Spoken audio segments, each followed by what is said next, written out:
No Men Are Foreign. Poem written by James Kirkup. He was an English poet. In this poem, we will be understanding it stanza wise. So, what basically the poet wants to tell us here in No Men Are Foreign? Let's try to understand. The poet says that no men, may it belong to any of the countries, any of the place, are foreign. Let's try to understand with the help of poem. Remember, no men are strange, no countries foreign. Beneath all uniforms, a single body breathes. Like ours, the land our brothers walk upon is earth, like this, in which we all shall lie. First of all, let you all underline the phrase beneath all uniforms. We will talk about it later. Now, what this stanza means to say. Poet is emphasizing on the value of universal brotherhood. He draws our attention to the absence of any differences amongst the people of different countries. He asks us to never forget that people living in other countries are not strange or unfamiliar. Though they have different types of clothes, but all human beings are same. All human bodies live and breathe in a similar fashion.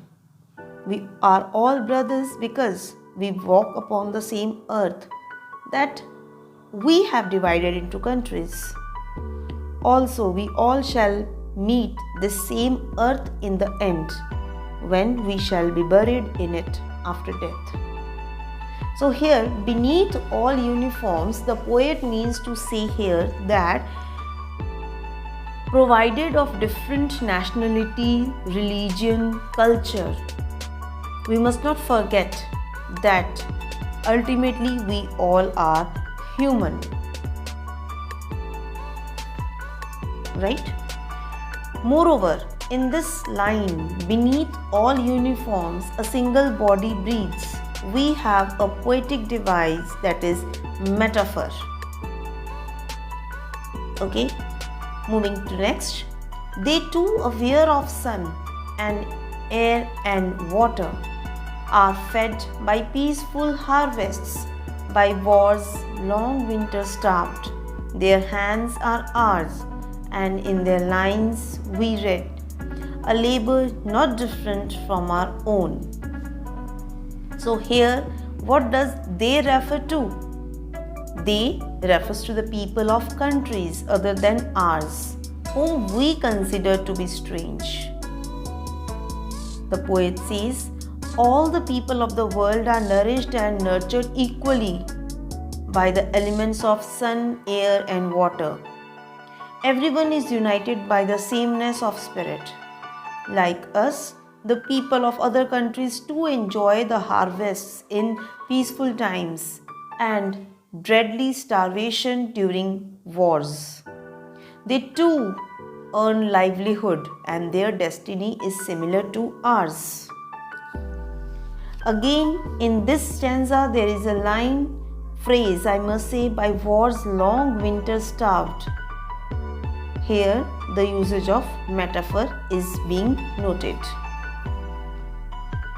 Next, remember, they have eyes like ours that wake or sleep and strength that can be won by love.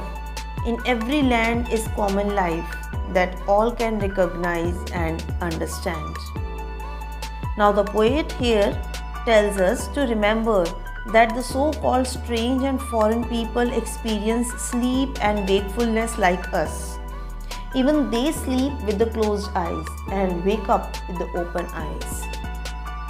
They too can be won over by love and not by force, because ultimately we all are humans.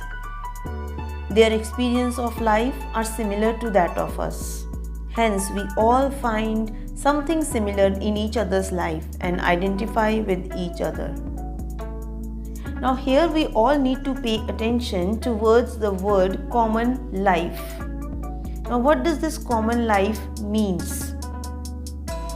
Common life means life anywhere in the world that has similar patterns and features. Birth and death, joys and sorrows, youth and old age, and so on. So everyone, each one of us is going to experience the same thing. Maybe we belong to any part of life. Next, let us remember whenever we are told to hate our brothers, it is ourselves that we shall dispose, betray, condemn. Remember, we who take arms against each other. It's very important to understand over here that the poet says, whenever we are asked by our rulers or anyone to hate and exploit the people of other countries, we must remember that this hatred would have a negative effect on us as well. We would find ourselves cheated as it would deprive us of the brotherhood. We would condemn ourselves to a life of enmity and strangeness. Here, the word our brothers refer to the people living in other countries. Right? And when the poet says we shall dispose ourselves, what does it mean? By hating our brothers in other parts of the world, we are politically motivating people to do the same and hating ourselves, hating our own selves. Next, it is the human earth that we defile. Our hells of fire and dust outrage the innocence of air that is everywhere our own. Remember, no men are foreign and no countries strange. At the end, the poet again reminds us that war is futile. It's wastage. It spoils the earth for which we take up arms against each other. The deadly weapons emit fire and ashes that spread all over and pollute the environment. This robs the purity of air, and the world becomes a more difficult place to live in. It is therefore very important to consider every human being as our own and don't consider any of the country as a strange. We must build mutual respect and trust. The word defile is meaning over here is spoil. We are not to spoil the earth. Right? Now, let's come to the poetic devices. As already I have told you about the usage of metaphor in the phrases beneath all uniforms and war's long winter starved. Similarly, we have alliteration over here. In the line, a single body breathes. Similarly, or sleep and strength. SS. Again here we see alliteration. Then we have repetition. See, again the poet is using the word no men are foreign and no countries strange. So here we could see repetition. And rhyming scheme, it is a free verse. Hope you all have understood the poem. Again, in case you have any of the doubts, do mention in the comment. I would love to reply you. Thank you.